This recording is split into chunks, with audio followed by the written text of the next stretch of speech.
Hello, and welcome to Cozy Bedtime, a snug little spot where evening stories and gentle relaxation lead the way to a peaceful night's sleep. Tonight, we share another soothing tale designed to calm your thoughts and invite a sense of comforting tranquility.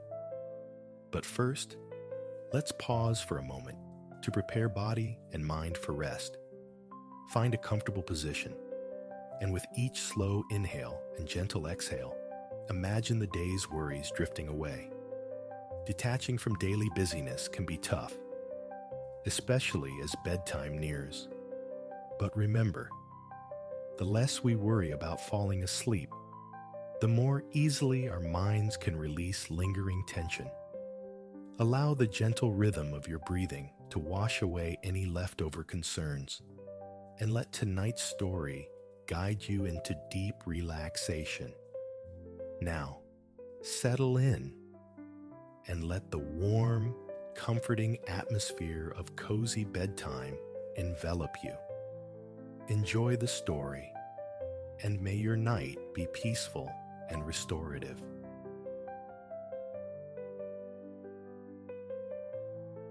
A liquid murmur of rain on your umbrella marks time with your slow steps through the tranquil woods. Above, the high canopy of ash leaves whispers back to each falling droplet. Down the corrugated bark of elder oaks, rivulets trace glistening paths, vanishing into the dark, receptive soil. Though moisture hangs heavy in the air, a surprising warmth cocoons you.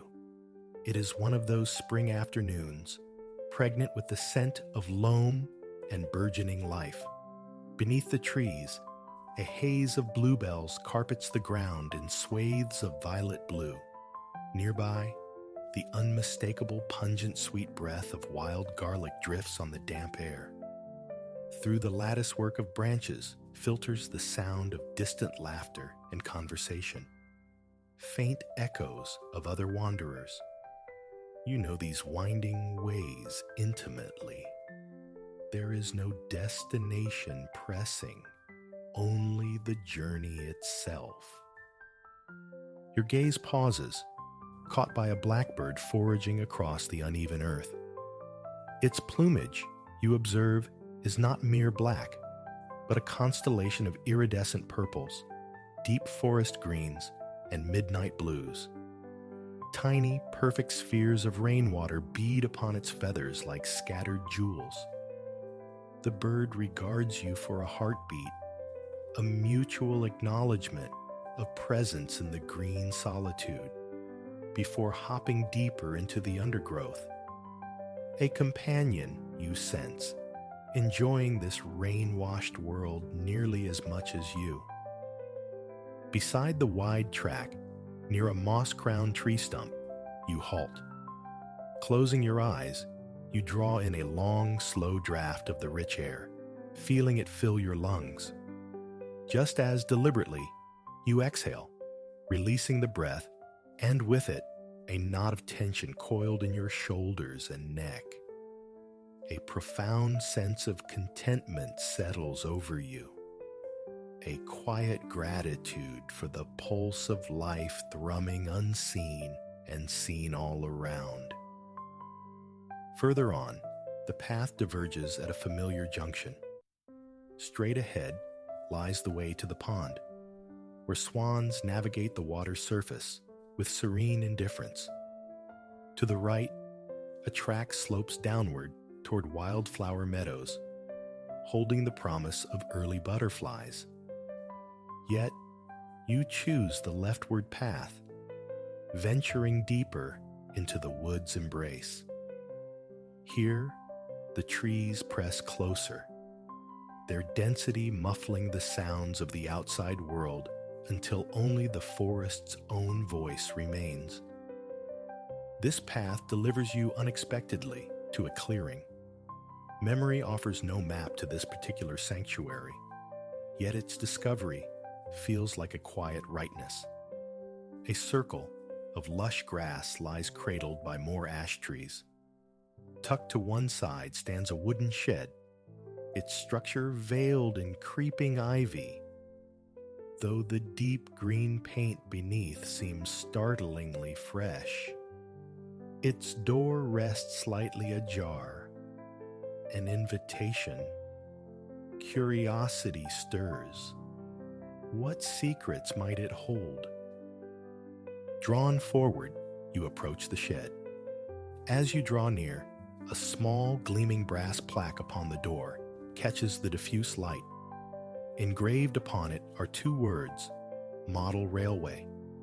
You reach out, your hand meeting the painted wood, and push gently. The door swings inward without a sound, as if anticipating your arrival. This, a thought begins to form, must be no ordinary model railway. Inside, the space defies its external dimensions, seeming vastly larger. Cool dimness prevails, broken only by a single, focused spotlight illuminating a long table. Beneath this bright circle lies the railway itself, a train, a station, a landscape rendered in exquisite detail. It is a perfect fragment of English countryside shrunk to miniature scale. You see undulating hills dotted with sheep and cattle no bigger than your thumbnail. Along a narrow lane, a line of thatched cottages stands sentinel, minuscule washings strung between them in tiny gardens. At the diminutive station, a steam engine of deepest blue waits patiently, coupled to two carriages. Opposite stands a silent watermill beside its glassy pond. Leaning closer, you absorb the scene. In the village center, a church with a sturdy square tower presides over a green where ducks, impossibly small yet visibly fluffy, shepherd their ducklings. Nearby, a greengrocer receives a delivery of bead-sized tomatoes. A milk float pauses further down the lane. Upon the platform itself, a conductor figure, clad in shirt and waistcoat, leans nonchalantly against a lamppost. Tracing the tracks with your eyes, you notice they don't loop back. They wind through the village, traverse the countryside, and vanish into the dark mouth of a tunnel. Where could such a passage lead? Another detail snags your attention. Set into the table's edge is a coin slot. The mechanism, surely, to animate this static world. But pockets, you suspect, are empty. Almost involuntarily, you slide a hand into your pocket. Deep within the fabric, against the seam, your fingers close around the unexpected coolness of metal. A coin, unfamiliar and strangely significant. You draw it out, weighing its solidity in your palm, tracing the worn, cool circumference with your thumb, feeling its history of nicks and scuffs against your skin. The spotlight catches the metal, sending a delightful shiver tracing its path down your spine. You guide the coin into the waiting slot. Closing your eyes again, you take another deep, deliberate breath, holding it for a suspended moment. As you release it slowly, your eyes flutter open. The world resolves itself anew. You stand upon the solid brick of a station platform, somewhere deep within the English countryside. Glancing about, you recognize it instantly. The very scene you peered down upon moments ago, now life-sized, immersive. Here too, it is a warm spring morning, but the rain has vanished, replaced by an expanse of cerulean sky. The sun burns through the last vestiges of overnight mist, and the air, crisp and still, carries the clean scent of mown hay. Moving away from the station's red brick embrace, you step out of the shade, tilting your face to the welcome warmth of the sun. Further down the platform stands a conductor, a woman this time, her uniform crisp, her smile wide and genuine. She offers a friendly wave. Two sharp, cheerful whistles slice the air from the steam engine. An invitation, clearly, to board and discover this magical train's destination. You pull open the heavy wooden door of a carriage and step inside.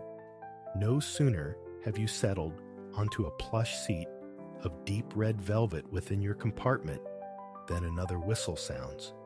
Plumes of white steam drift lazily past the window.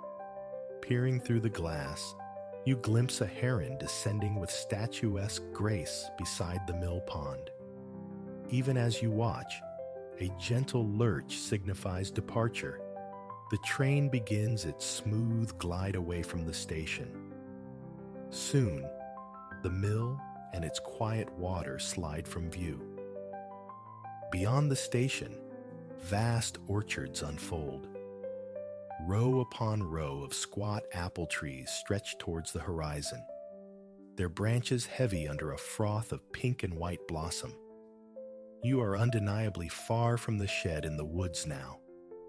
Over the coming summer, you muse, these petals will drift like snow, replaced by the first nubs of fruit, swelling day by day, greener, rounder, brighter, juicier. In autumn, these fields will hum with activity, pickers gathering plump green bramleys and speckled royal galas. But for now, the only sounds are the melodic calls of thrushes and blackbirds, interwoven with the steady, hypnotic cadence of steel wheels on rails. The carriage is warm, rocking with a gentle, soporific rhythm as you pass the endless rows of trees. The velvet beneath your arm feels soft, comforting. Your breathing deepens, slows, aligning itself with the train's motion. As the orchards thin, the landscape transitions to fields of shorter, neater grass. Cattle and sheep graze with placid indifference beneath the brilliant sky. Behind a low stone wall, a cricket pitch lies immaculate and green. Figures clad in white emerge, preparing for the day's play. The pitch slopes gently away, and beyond another wall, the grass gives way to a pebbled shore bordering a broad, meandering ribbon of water. Ancient willows trail their emerald tresses in the slow current. How long, you ponder, have these trees stood witness, the water flowing past, day after relentless day, season after season, year upon unchanging year. The steam engine's chuffing rhythm slackens slightly as it follows the river's curve. You are close enough now to spot the occasional flash of silver as fish bask in the sun-dappled shallows. That clear, cool water looks inviting. You can almost imagine trailing your hand through it, feeling the soft, refreshing coolness, the gentle tug of the current against your fingertips, the prickle of water on skin. But soon, river and rails diverge once more. In the distance, a sandstone outcrop punctuates the skyline. At its base yawns a tunnel, the very one that intrigued you in miniature. It looms steadily larger. Where will it lead? You press your face to the window, looking back as the track curves gently leftward, The glass feels warm against your cheek. Through a shimmering heat haze rising from the earth, the entire village spreads out below. River and cricket pitch, orchards and fields, church spire and mill wheel. A scene suspended in tranquil perfection. With a final backward glance, you close your eyes and lean back against the velvet seat. Darkness envelops the carriage as the train plunges into the tunnel. You take this moment to scan inward, noticing any lingering tightness, any held tension. With a conscious breath, discomfort dissolves. You feel grounded, your body pleasantly heavy, utterly at ease. The abrupt shift from blackness to a cool bluish luminescence signals your emergence. Opening your eyes, you find towering conifers, spruce and pine, slipping past the window just feet away, their boughs laden thick with fresh snow. As if propelled through dimensions, the train has journeyed from English spring to alpine winter. The trees momentarily part, revealing a breathtaking panorama. The tunnel has deposited you at the floor of a wide valley, flanked by massive peaks, raw and ancient. The snow blanketing the fields between track and mountainside is deep, pristine. Above, heavy gray clouds promise more to come. Before the view can fully register, the forest closes in again. Yet, you perceive the trees sliding past with decreasing speed.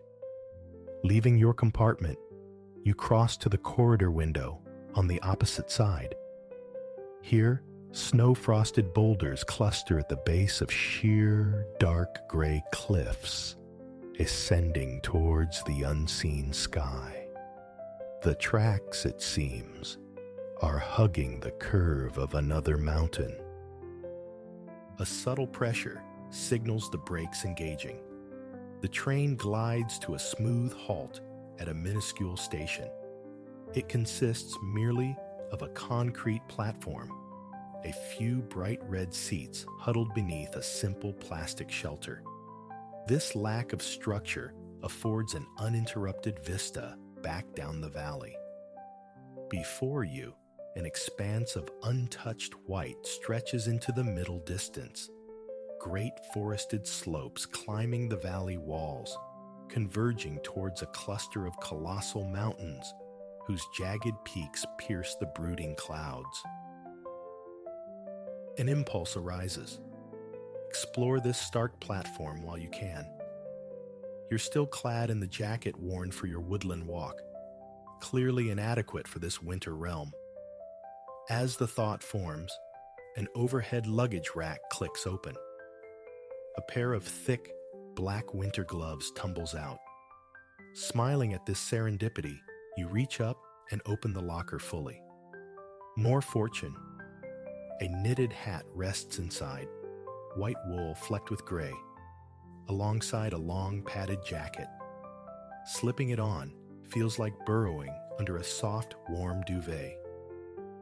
You amble towards the carriage end, pulling on the hat and gloves. Reaching the door, you turn the cool silver handle and step down onto the snow-covered platform. The snow yields with a satisfying crunch, deeper than anticipated. A light breeze stirs the surface powder into swirling eddies around your ankles. The crisp alpine air tingles against your nose and cheeks. From this vantage point, the valley unfolds in its entirety. These mountains, you realize, have stood here, silent and enduring, for millennia. Their peaks remember Pangaea. They have witnessed countless sunrises, countless sunsets, and will continue their vigil for ages yet untold. Their immense ridges and spines were sculpted slowly, patiently, by wind, water, and the relentless passage of time. A quiet lesson, no matter how immense, how overwhelming something appears, given time and persistence, even the grandest forms can transform. A wave of gratitude for this profound spectacle washes over you. Yet, compelling as the view is, the warmth of the carriage beckons.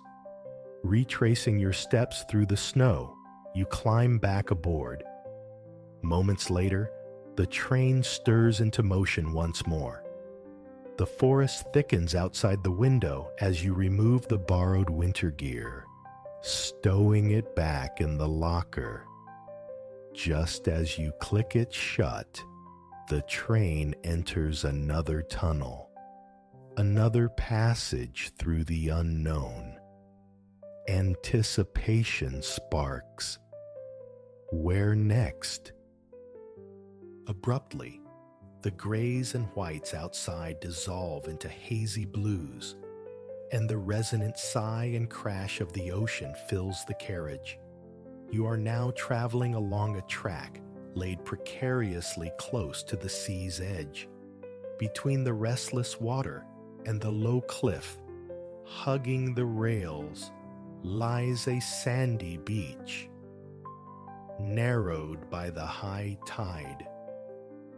You feel so close, you could almost reach out and touch the waves. Standing, you slide open the carriage window. The cool, salty tang of sea spray instantly fills your senses. A warm breeze whispers through your clothes. To your right, the sun hovers just above distant headlands, reaching into the vast expanse of water. Its dying rays scattering diamonds across the surface, just beyond the breaking surf.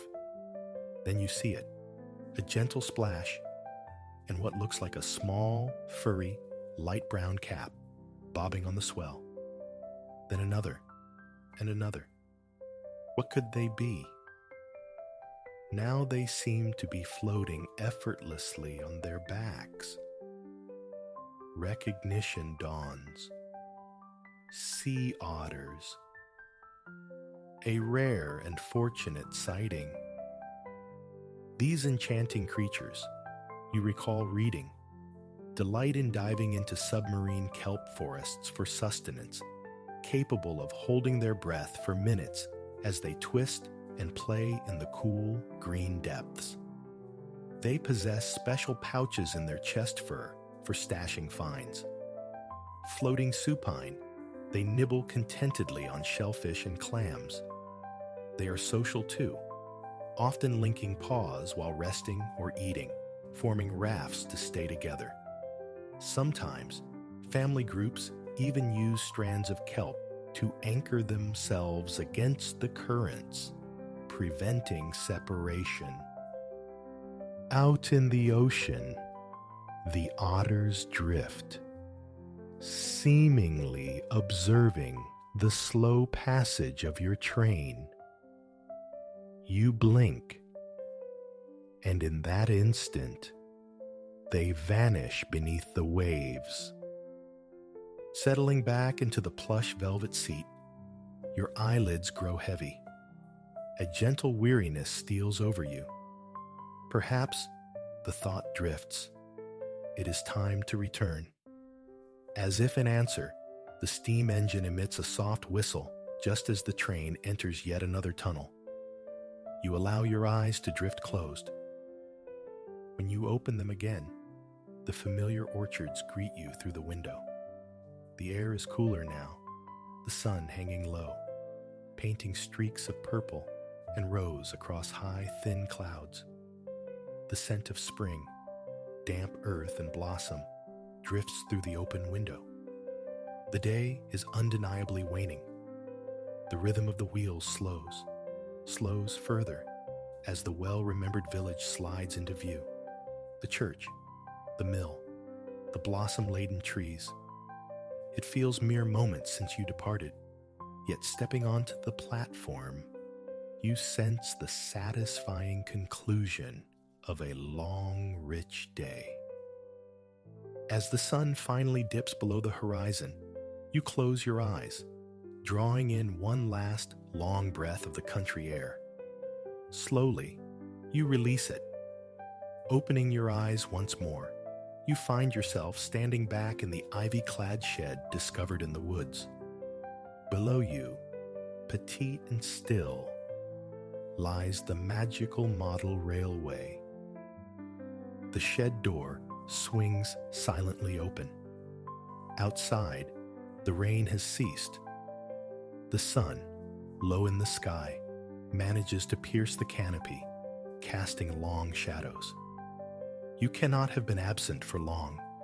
The grass remains slick with moisture. It is time, truly, to head home. Leaving the shed, you walk slowly across the damp grass toward the path you followed earlier. The sounds of the woods reassert themselves. Distant voices, laughter, the occasional cry of a swan from the direction of the pond.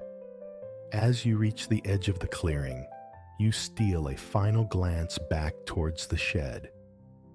But, startlingly, there is nothing there. Where the structure had stood moments before, only emerald grass remained, unbent, unmarked, holding the rain like scattered jewels. A smile touches your lips as you turn and walk back through the trees. Perhaps one day you will wander this way again and rediscover the magical model railway. You hope so. Yet, a deeper feeling suggests that if another such adventure is meant for you, it will find you, regardless of searching. Ahead, a blackbird hops across the path, a twig secure in its beak. Sunlight, breaking through the leaves above, dances in luminous pools on the forest floor, still glistening from the morning's rain. With one final, deep breath, drawn in and slowly released, you turn towards the familiar comfort of home. Envision an old watermill, a structure of weathered crimson brick, born of the 18th century, its slender chimney etched against the sky. Beside it, a pool of water lies placid, a mirror reflecting the quietude. This is Oakhaven. Here, our pilgrimage commences. You find yourself poised on gray concrete, the mill commanding the view ahead. Its narrow flue ascends, while the mill pond beside it remains a study in stillness.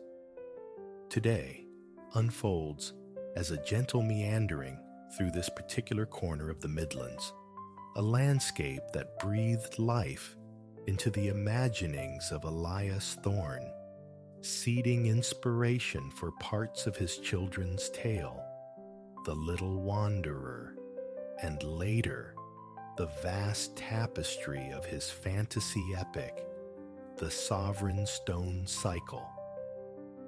These narratives, unfolding within the incredible invented realm of Aethelgard, have struck a chord deep within countless souls.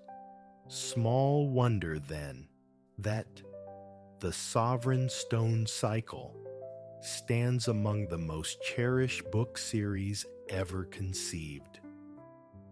Our walk originates here, at the mill, nestled within the leafy suburban embrace of Verdant Croft, southeast of Ironbridge City. From Oakhaven Mill, the path will guide you past Thorne's former childhood dwelling on Larkspur Lane. Further south, you shall uncover the bewitching Whisperwood Mire, the very theater of Thorne's youthful escapades. Ultimately, your journey culminates in a tranquil passage through the sublime fields of the Meadowbrook Preserve. For now, though, a steady current of traffic flows on the road behind, a persistent, low hum emanating from engines. Each passing vehicle trails a light caress of wind, cool against your skin.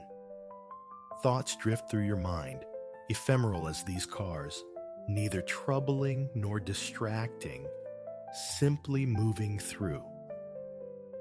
You are clad in lightweight, comfortable attire, a soft sweater knotted securely at your waist. Your sole companion is a small backpack holding essentials and a flask of water. A sense of lightness pervades, a freedom born from knowing nothing more is required. Ready to embark, you draw nearer the mill, keen for a clearer perspective. It rests 4 miles south of Iron Bridge City's heart, in what was once the hamlet of Oakhaven, a place whose essence undeniably shaped Delbro in the Sovereign Stone cycle. Thorne himself spoke of Oakhaven as a kind of lost paradise, his idyllic childhood haunt, a realm he explored for untold hours. On this lucid, sun-drenched day, the mill radiating picturesque charm, the sentiment resonates deeply. If the little wanderer is familiar, the mill might stir recognition. Within its pages, mentions arise of the central character, Pipkin Bramblefoot, journeying past the Delborough Mill. Today, Oakhaven Mill serves as a museum, housing a permanent Elias Thorne exhibition. Legend whispers that Thorne and his brother, playing nearby, were once chased off by the miller's son, a boy they christened the Flower Ghost for the fine white powder perpetually dusting him. These encounters later found fictional form in Barnaby Millstone, a character in Thorne's tales, also a miller's offspring. In conjuring the marvels of Ethelgard, Thorne drew deeply from the wellspring of people and places surrounding him. A pale timber fence encloses Oakhaven Mill and its immediate environs. Just beyond it thrives a dense thicket of deep green shrubs and trees. Through apertures in the foliage, the silhouette of the red brick mill emerges, crowned by its pointed roof. A tall chimney presides over it from the rear. In the brilliant sunlight, the crystal-clear mill pond captures a shimmering reflection of the building and its verdant frame, subtly warped by faint, glistening ripples traversing the water's surface. This pond, a known sanctuary for wildlife, frequently hosts herons, mallards, and moorhens. In the distance, a dark avian shape punctuates the water's edge. You approach the very fence, peering intently through the gaps. The bird's strikingly bright red and yellow beak immediately captures your focus. Its body is cloaked in ruffled black plumage, accented with white, perched upon lime green legs and feet. A moorhen, surely. You observe as it edges closer to the pond, then gently begins to float upon the water. It appears utterly peaceful, carefree, bobbing contentedly with each soft ripple. A high, sharp chirp of satisfaction escapes it. You watch it glide, swift as a water skier, across the pond towards the mill, reaching a small, grass-topped platform. With a brief flutter, it propels itself onto the bank, settles, and finds repose beside the ancient structure. Witnessing the moorhen's calm relaxation, a corresponding tranquility settles within you. You absorb the delightful tableau of mill and pond one final time, briefly closing your eyes to imprint the scene upon your imagination. A deep inhalation draws fresh air into your lungs. A contented sigh follows its release. Turning leftward, You commence the walk towards your next point of interest, Thorn's childhood home. Settling into a steady, comfortable rhythm, you move onward. High above, against the canvas of immaculate blue sky, a bird traces a path parallel to yours, wings beating rhythmically. Could it be the moorhen? You muse. Accompanying you on this leg of the journey, the thought elicits a faint smile. Soon after leaving the mill's presence behind, you arrive at a bustling roundabout. Patience prevails. You wait a minute or two until a safe interval appears in the traffic flow. Crossing securely, you turn right onto Larkspur Lane. A thrill of anticipation quickens your step, knowing the destination cannot be far. A fellow walker approaches from the opposite direction. A shared smile and nod pass between you as your paths cross. Before long, number 264 Larkspur Lane materializes, known then as Seven Willows. Thorn's family relocated here in 1896 when he was merely 4. It was his first home in the Iron Bridge City area, now standing as one of the vicinity's oldest houses.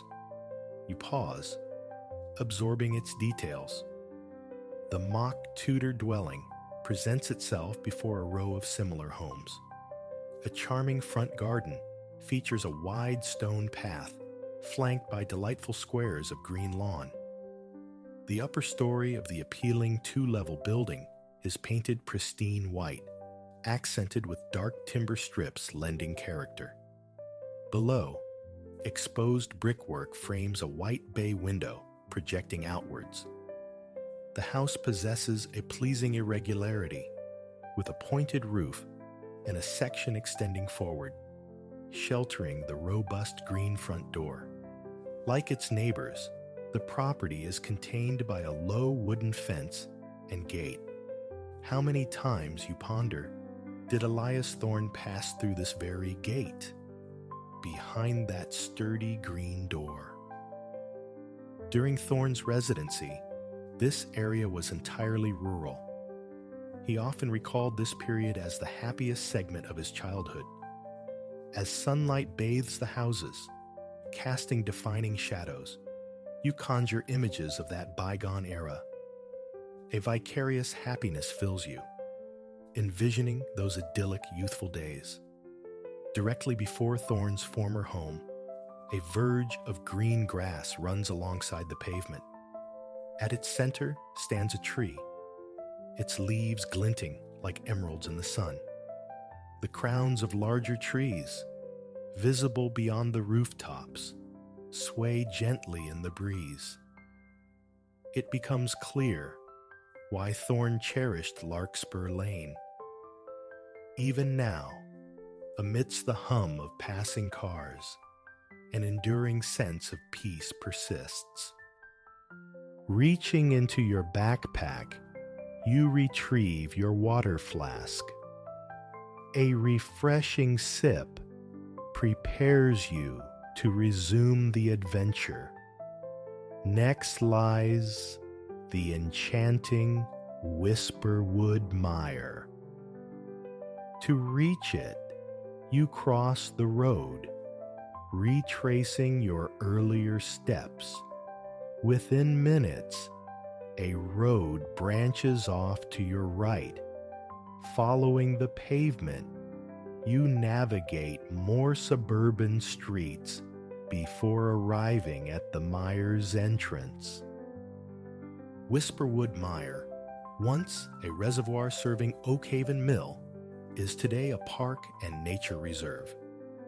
Through its heart meanders the lovely Coldbath Brook. This very bog ignited the conception of the elderwood on the fringes of Delborough in the Fellowship of the Ring. Thorn depicted the elderwood as ancient, a remnant of vast, forgotten forests. a description perfectly befitting this woodland sanctuary. On either side, the mire's entrance stands sentinel, guarded by a congregation of centuries-old trees. They exhibit a remarkable diversity in size, form, and texture. Some ascend straight and tall, others twist or lean with age. Bark ranges from smooth surfaces to rough, gnarled exteriors.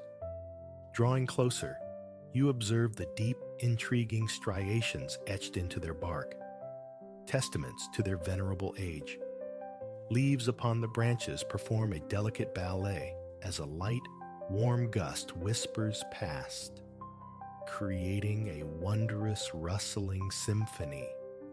Breathing in, you note the pleasant, earthy fragrance intensifying as you step properly into the mire. The park remains largely unchanged from Thorne's era, save for the addition of a pale wooden walkway snaking off in various directions, winding amongst the trees. Stepping onto this boardwalk, you reflect on what a superb arena this must have been for Thorne's youthful explorations.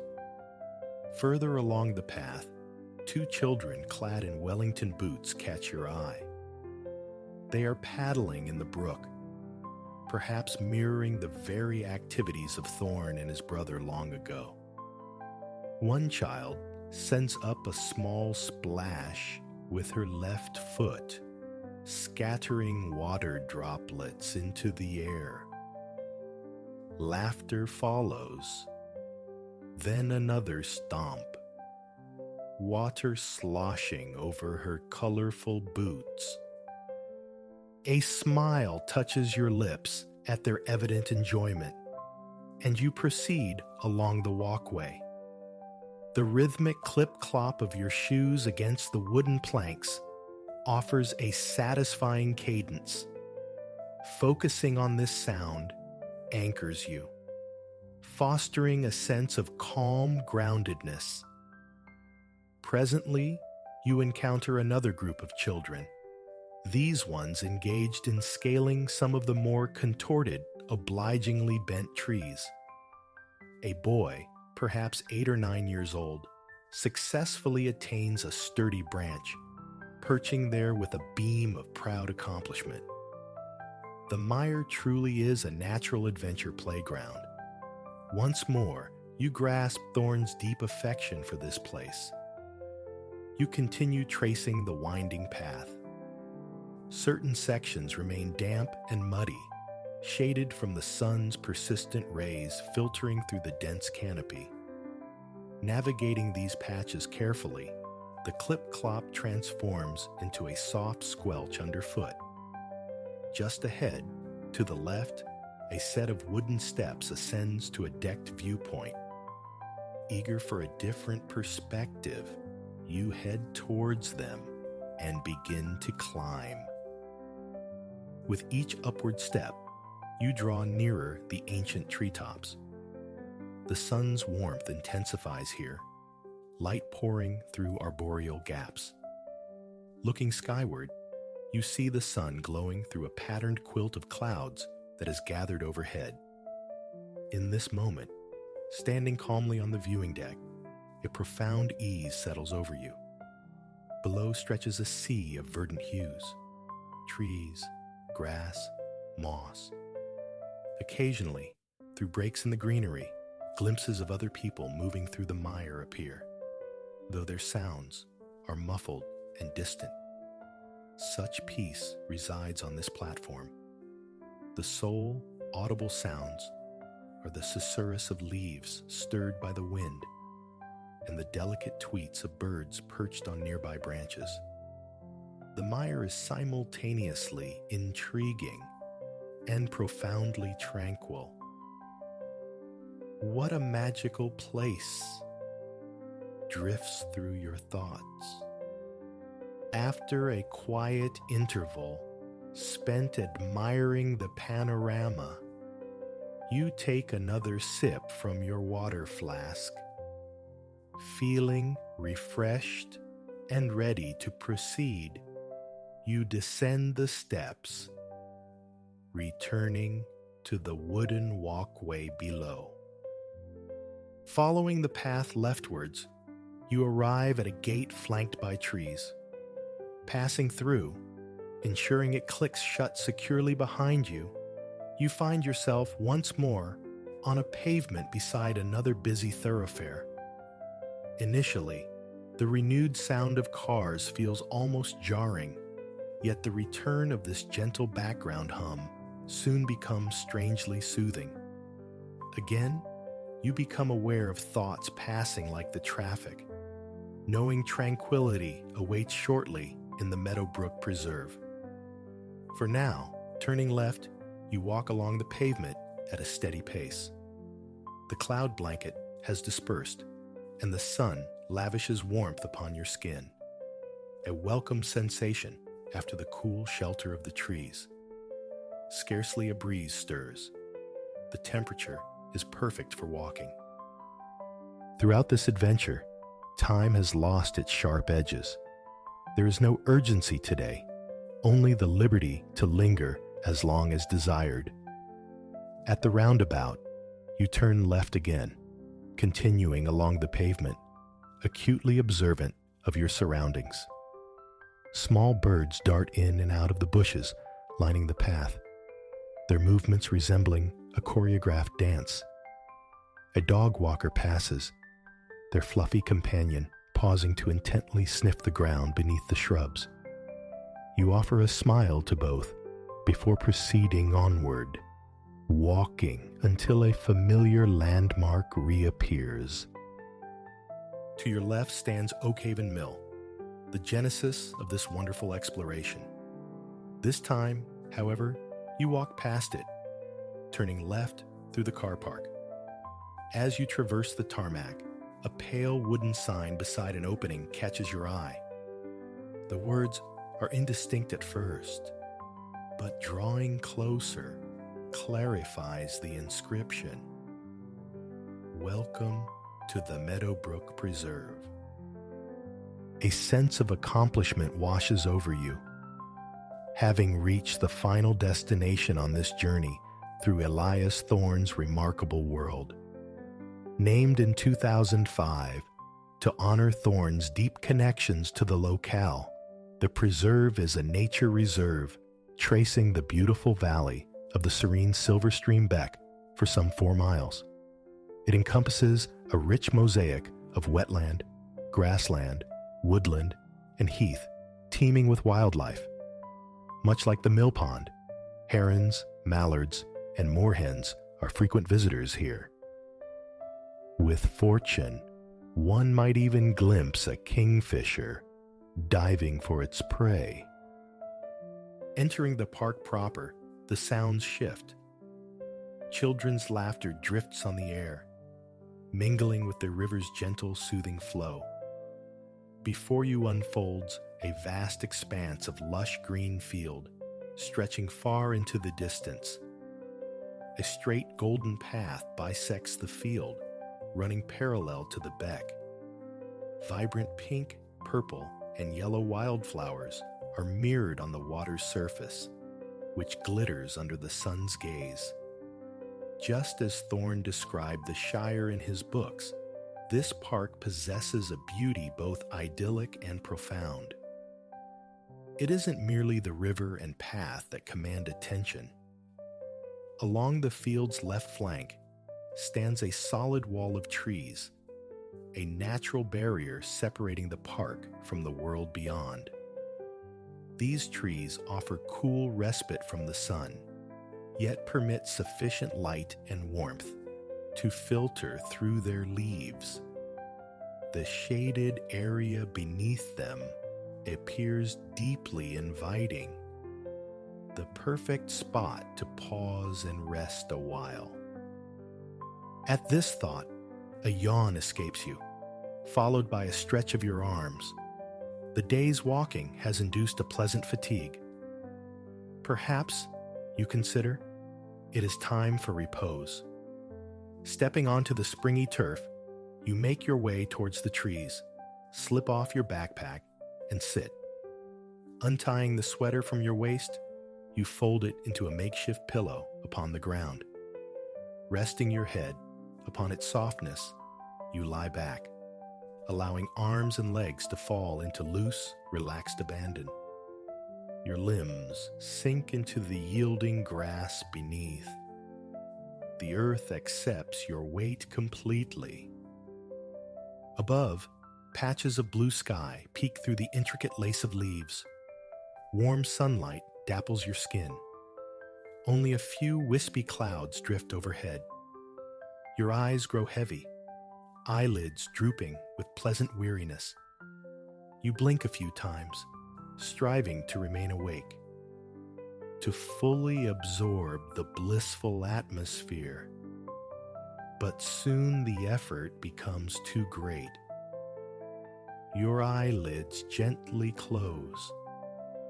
Your awareness shifts, tuning into the ambient soundscape. Faint echoes of children's laughter reach you, interwoven with the soft rush of the river. Then, the rustle of leaves stirred by an errant breeze, the sweet, melodic calls of birdsong.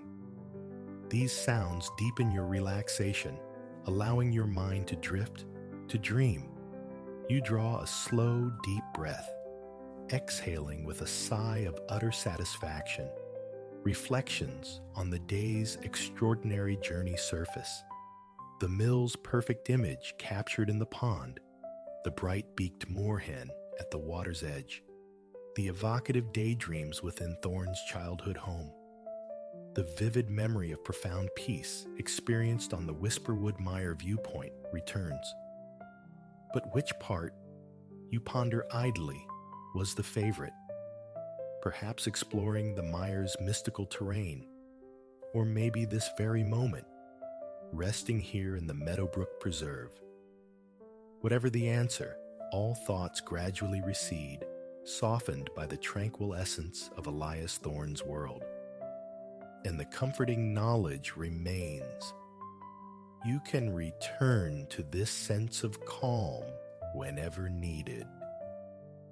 Lying upon the grass, utterly still and at ease, your breathing slows, quiets. Complete peace envelops you. Gently, gradually, you drift into a deep and restorative sleep.